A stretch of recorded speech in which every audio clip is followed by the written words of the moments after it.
Assalamualaikum warahmatullahi wabarakatuh.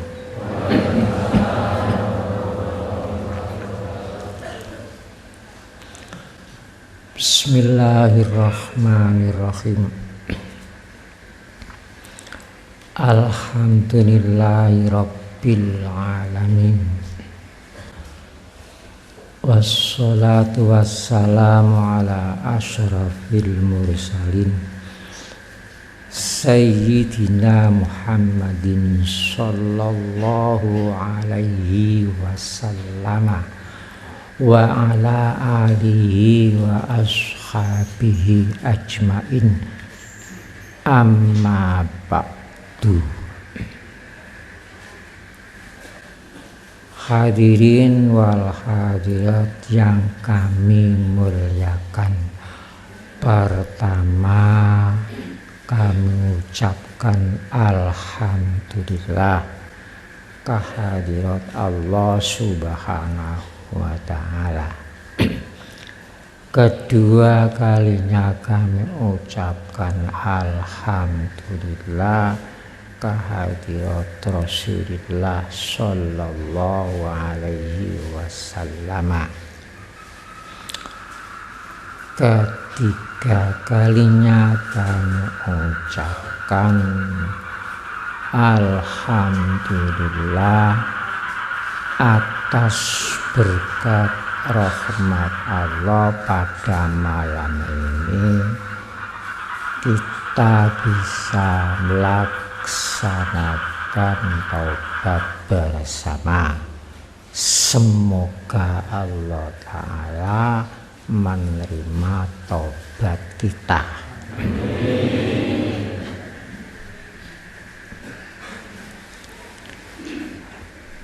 Walaupun tadi itu ada hujan lebat sebentar, syukur hujan yang sebentar tadi turunnya itu dipecah-pecah kecil-kecil. Di atas kita ini ada jutaan kubik air di atas kita ini.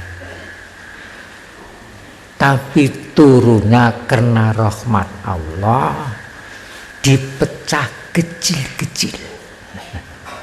Seandainya turun tanpa dipecah,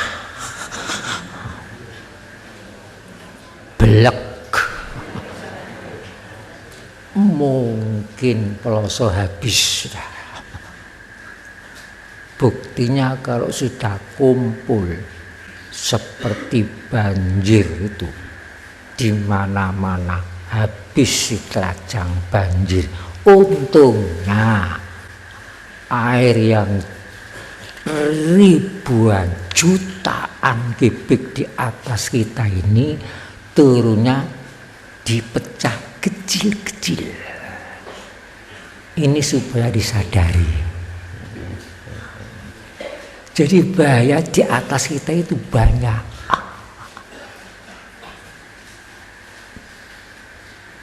Untuk itu jangan dikira Allah itu mendolimi kita. Ma'asyiral muslimin rahimakumullah, pada malam ini pengajian judulnya pengamalan Bismillahirrahmanirrahim. Judulnya pengajian pengamalan Bismillahirrahmanirrahim. Ini judulnya. Pengamalan Bismillahirrahmanirrahim itu lapis-lapis. Pertama, Bismillahirrahmanirrahim harus diamalkan di lesan. Bismillahirrahmanirrahim artinya dengan nama Allah Maha Penyayang, Maha Pengasih. Itu satu. Kemudian bismillahirrahmanirrahim diamalkan di dalam hati. Bagaimana mengamalkan dalam hati? Hati kita percaya iman bahwa Allah itu betul-betul Maha Penyayang dan Pengasih. Ini dua. Ketiga, pengamalan bismillahirrahmanirrahim dalam kenyataan harus bisa menyatakan buktinya kalau Allah itu Maha Pengasih. Apa buktinya kalau Allah itu Maha Penyayang? Nomor berapa nih, Bu? Nomor 3. Nomor 4, harus ingat, tidak boleh lupa, harus ingat akan bukti kenyataannya Maha Kasih dan Maha Penyayangnya Allah Ta'ala. Nomor pinten kok? Nomor 5, harus merasakan dalam rasa kolbi betul-betul Allah itu Maha Penyayang, Maha Pengasih. Nomor 6, harus menginsyafi adanya ujian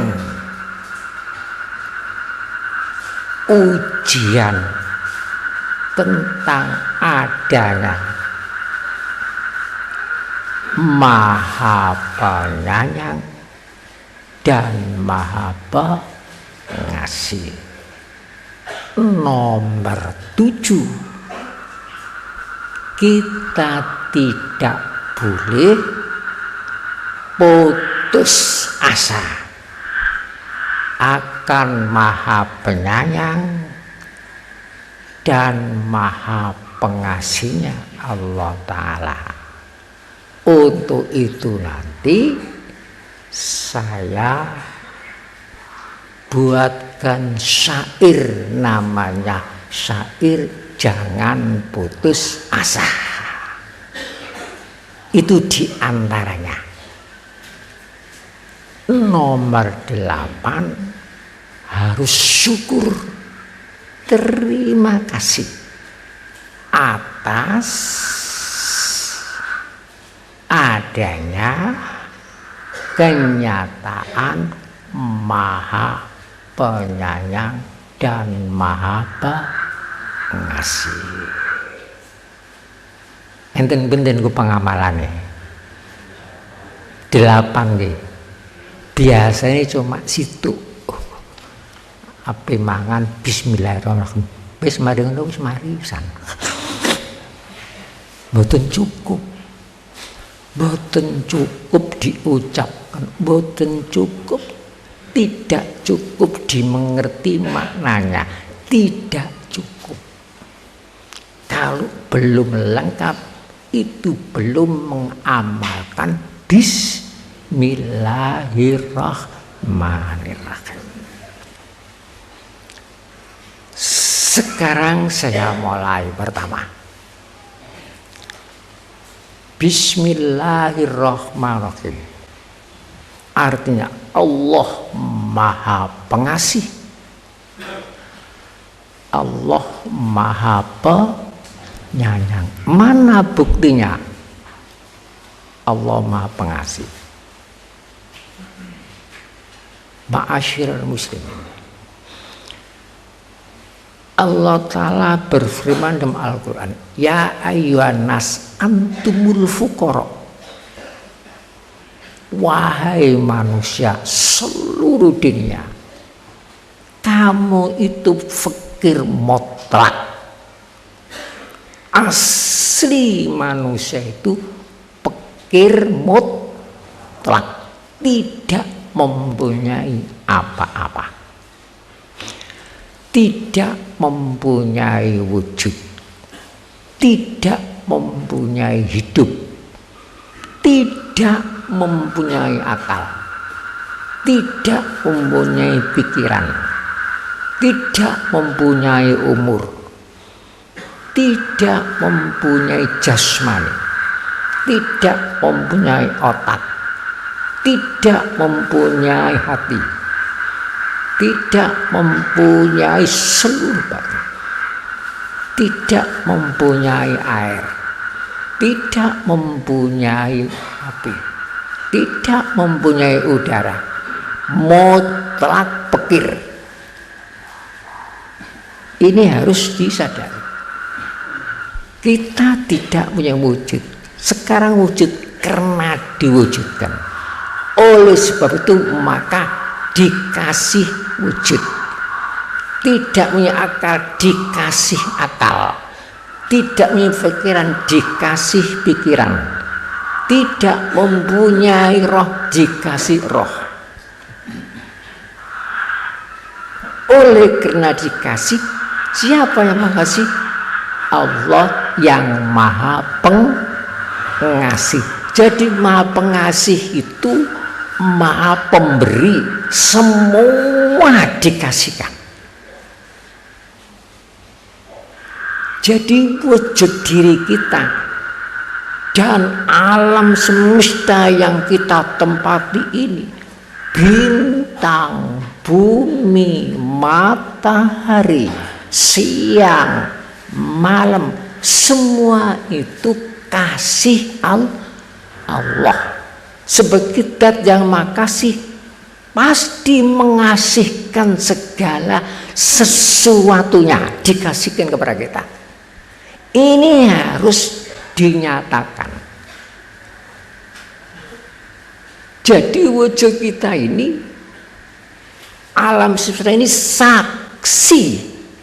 saksi adanya Allah Maha Kasih.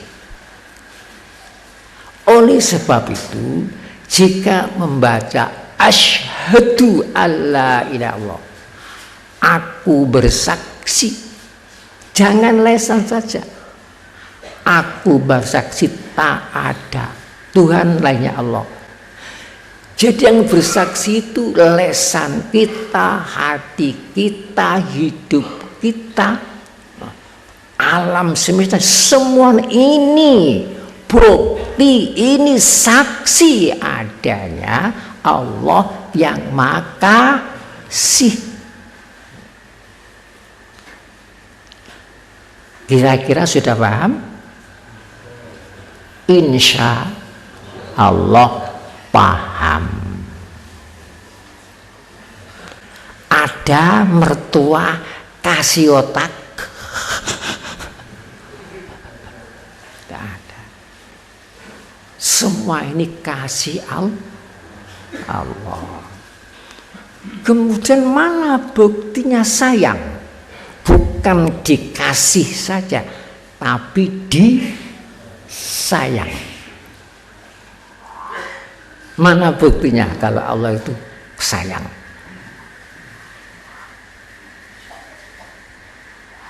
Sudah tahukah? Belum. Belum. Astagfirullah.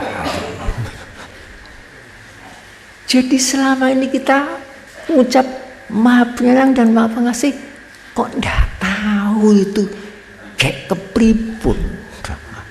Moto peri kena sabun.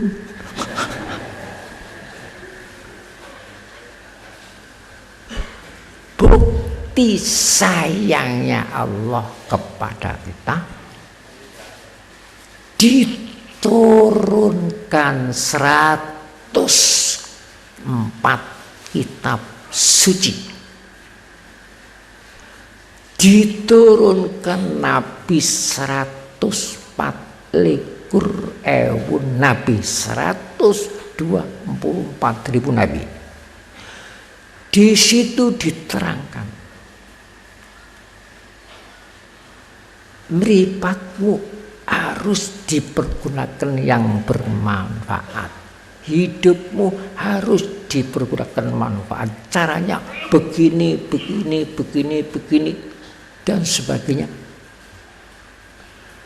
Itu termasuk sayang Allah. Jangan melakukan ini. Ini yang harus dikerjakan. Jangan melanggar larangan Allah. Kalau kamu langgar, kamu akan jadi sengsara. Itu termasuk sayang Allah. Jadi harus betul-betul merasakan. Nomor 3, jangan lupa. Jadi kalau kita menghitung kasih sayang Allah, wa in ta'uddu ni'matallahi la tuhsa, tak mungkin kita bisa. Tak mungkin kita bisa menghitung banyaknya nikmat yang dikasihkan Allah kepada kita. Pernah kita menghitung nikmat keluar masuknya napas? Tidak pernah. Pernah kita menghitung jangka kita setiap hari? Tidak pernah. Pernah kita menghitung berapa juta kalimat kita berkata? Bagaimana susahnya kalau kita tidak bisa berkata? Pernah kita menghitung detik jantung kita sejak dari kandungan sampai akhir hayat? Tidak pernah. Pernah kita menghitung kedip kita? Tidak pernah.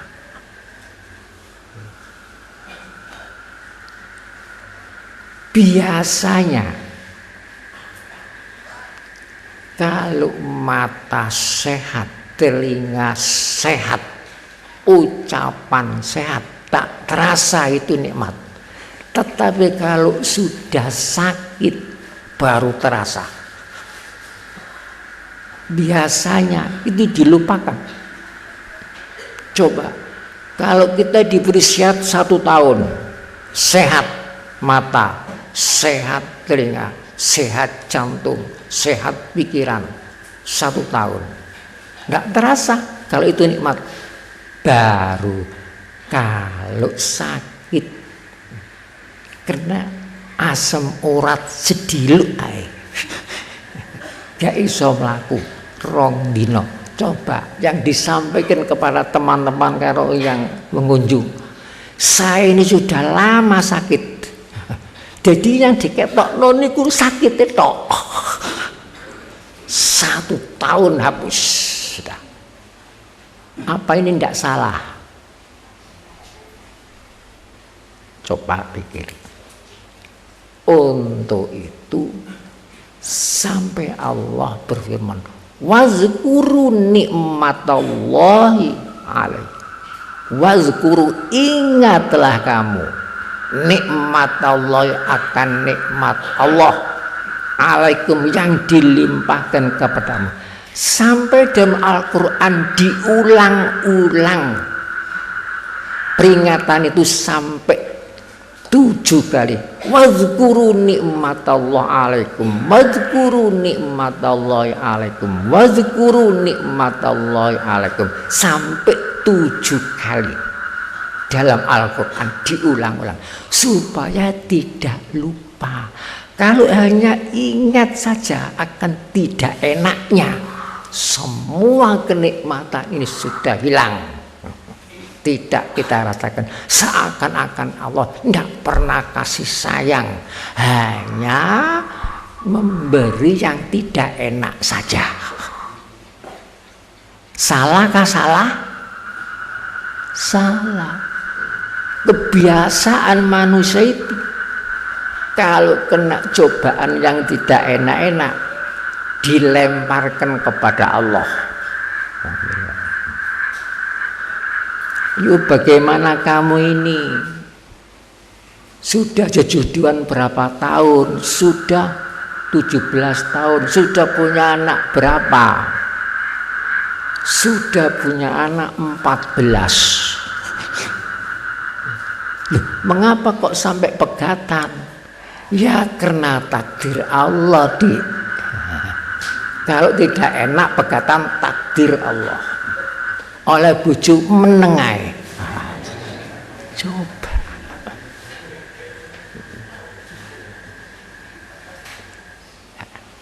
Bagaimana kamu sudah banyak modal, banyak kok sampai bisa bangkrut?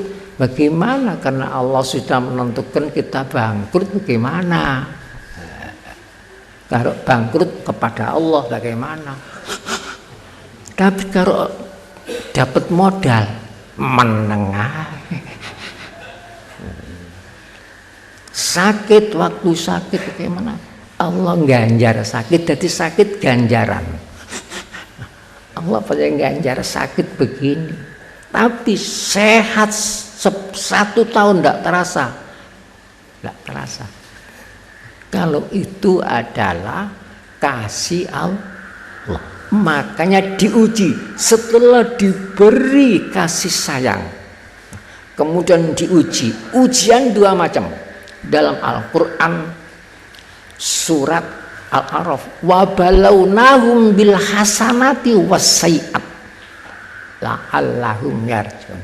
Wa balawnahum, dan kami coba mereka, kami uji mereka bil hasanati, dengan ujian hasanat, dan ujian yang enak-enak, ujian yang nikmat-nikmat, ujian yang menyenangkan hati, ujian yang membanggakan hati. Ini ujian, hati-hati ujian. Wasaiat, dan mereka kami uji yang tidak enak-enak. Nah, uji sakit, ujian sakit, ujian bangkrut, ujian tidak lulus, ujian banjir, ujian gempa bumi, itu juga ujian. Senang ujian, tidak senang ujian. Dalam Al-Quran surat Baqarah, khalaqal mauta wal hayata liyabluwakum. Allah menjadikan mati dan Allah menjadikan hidup liyabluwakum, untuk menguji kamu. Mati ujian, hidup ujian. Yang diuji adalah iman kita. Mati pun ujian, mati ujian pisah, hidup ujian kumpul. Di waktu hidup masih kumpul dengan orang tua, kumpul dengan anak, kumpul dengan harta benda, kumpul dengan pekerjaannya, kumpul dengan teman-teman. Ini ujian hidup. Mata masih kumpul dengan penglihatan, telinga masih kumpul dengan pendengaran, hidung masih kumpul dengan penciuman, otak masih kumpul dengan pikiran, hati masih kumpul dengan perasaan. Ini ujian hayat. Tapi ujian maut, ujian pisah. Ujian pisah. Jasmani diuji pisah dengan rohani. Mata dipisahkan dengan penglihatan. Telinga dipisahkan dengan pendengaran. Otak dipisahkan dengan pikiran. Hati dipisahkan dengan perasaan. Pisah dengan anak, pisah dengan bojo, pisah dengan harta benda.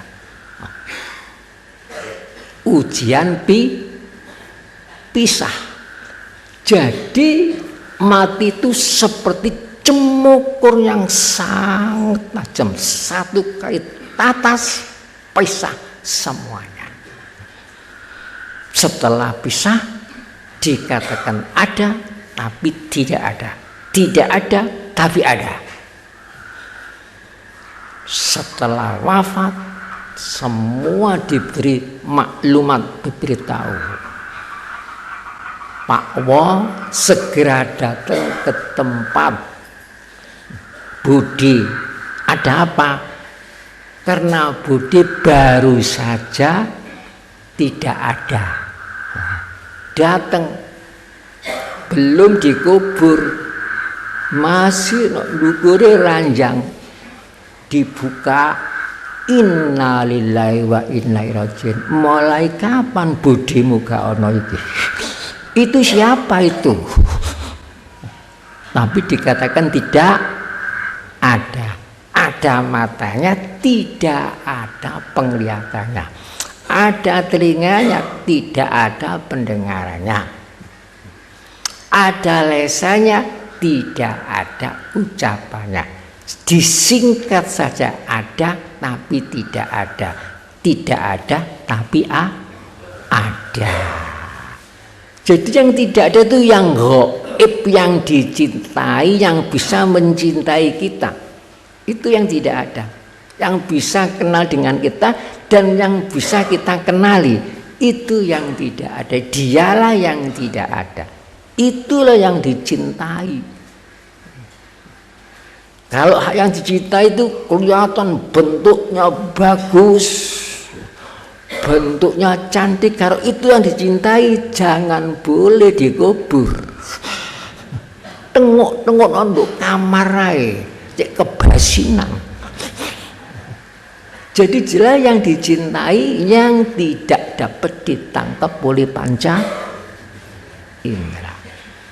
Makanya dalam Al-Quran diterangkan, hatta idza balaghatit taraq, hatta sehingga idza balaghatit taraq, ketika sampai roh sampai dada. Taraq waqila manrok, dikatakan manrok, siapa yang dapat menolong kalau sudah begini? Dokter panggil dokter, walaupun selawi dokter tidak bisa. Waqila manrok, manrok siapa yang bisa menolong? Dukun panggil dukun, tidak bisa. Kiai panggil tidak bisa. Semua waqila manrok, tidak bisa menolong. Kalau sudah sampai balaghatit taraq waqila manraq wa dhanna annahul firaq, dan yakin akan bisa, wal tafatis saku bisak ila rabbika yauma idil masak. Akhirnya fala saddaqa wala shalla, mengapa kamu tidak membenarkan adanya Allah dan Rasul? Wala sholat, mengapa kamu tidak melakukan sholat waktu hidup? Ada hubungan dengan sholat. Makanya jangan sembrono dengan sholat. Wala shaddaqa wala sholat. Diterangkan, aula laka fa'aula summa aula laka fa'aula, sampai 4 kali. Aula laka, celaka kamu, fa'aula maka kamu celaka, summa aula laka kemudian kamu celaka, summa aula fa'aula kamu celaka, sampai 4 kali. Celaka, celaka, celaka, celaka karena kamu tidak sholat.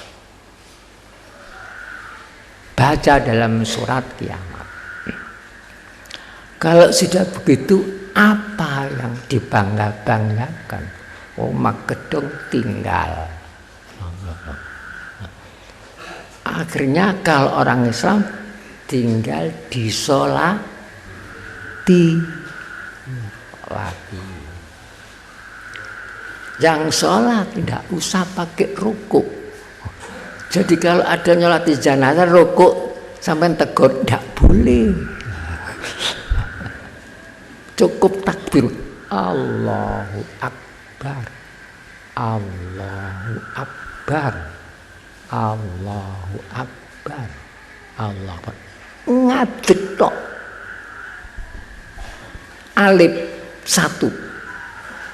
Sing disolati ini 0. Kosong. Jadi angka 10. Masih dipanggil yang paling dicintai pun tak dipanggil. Mas, aku kok sampai tinggal gak noleh. Gak noleh. Kadang-kadang mulai kapan budhe miki mau? Niku wau nilap kula. Tadi masih minta kelapa muda. Saya cari kelapa muda, datang situ sudah berangkat, meninggal, sudah tidak ada. Kemana? Kesono. Coba. Waqila man wadonna annahul. Jadi keluputan kita itu banyak. Oleh sebab itu, kalau kita diuji hasanat kebaikan, kita membaca alhamdulillah, mudah-mudahan kebaikan itu tetap pada kita, dan kita harus hati-hati melaksanakan kebaikan, jangan untuk sendiri-sendiri, kepada orang banyak. Nolong, tolong, menolong. Tapi kalau kita kena ujian sayiat, jangan putus asa. Putus asa ini dosa besar, dosa besar. Dosa terbesar putus asa.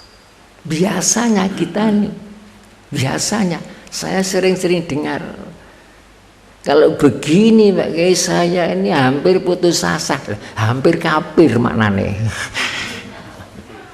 Dalam Al-Quran, wala taqnatu min rahmatillah, jangan kamu putus asa dari rahmat Allah. Putus siku pedot, asa itu mengharap-harap rahmat Allah. Jadi kalau orang sudah tidak mengharap-harap rahmat Allah, ini suudzon kepada Allah. Dikira Allah itu sudah tidak mempedulikan kita, tidak pernah memberikan nikmat kepada kita. Ini dosa besar. Dalam Al-Quran, la ta'asu mir rahillah illal qaumil kafirun, tidak ada orang putus asa kecuali kaum kafir. Putus asa kafir, dosa besar. Menganggap Allah sudah tidak memberikan pertolongan kepada kita, Allah tidak kasih sayang kepada kita, itu tuduhan orang putus asa.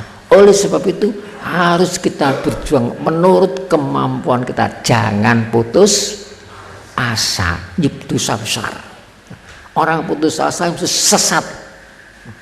Dalam Al-Quran surat Hijr, orang putus asa itu kafir. Orang putus asa itu penghinaan terhadap Allah. Ini kadang-kadang ucapan kita tidak sadar. Walaupun putus asa itu tidak boleh. Dosa besar. Oleh karena dosa tidak terasa, malam ini sudah disadari putus asa itu dosa besar. Makanya kita ajak tobat bersama-sama. Semoga nanti di dalam kekeliruan kita sering-sering mengucapkan putus asa, itu diampuni oleh Allah. Lebih besar itu putus asa itu.